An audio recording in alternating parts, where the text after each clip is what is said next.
Now with our correspondent Sabrina Roth, who is on site to learn more details of these legislative elections as they unfold. Greetings to you and Telesur's audience. We are in the Republic of Argentina, where a new election day is taking place all over the country.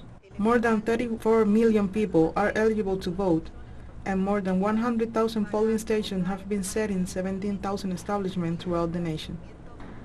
The elections began with absolute normalcy at 8 o'clock in the morning, with small delays in some of the voting stations, but without any inconvenience whatsoever.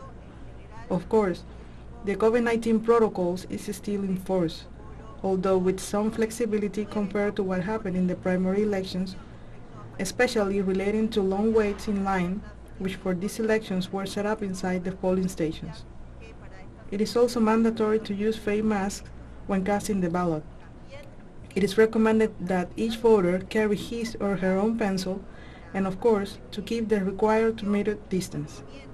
As we were saying, the elections are taking place in complete normalcy, in which Argentinians are going to elect 127 deputies, half of the Chamber of Deputies and 1/3 of the Chamber of Senators in 8 provinces of the country are being renewed. Different leaders and politicians began to vote early in the morning. Among the first one to vote in the city of La Plata was Máximo Kirchner. In a press statement, he affirmed that all the measures adopted by the national government were not to overturn the results of the primary elections, but the result of the previous administrations and the effects of the pandemic. After 9:30 in the morning, President Alberto Fernández casted his vote and celebrated the election day, calling all Argentines to exercise their right to vote.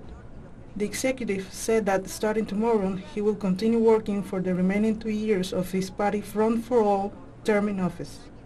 We will continue broadcasting and reporting for Telesur throughout the election day.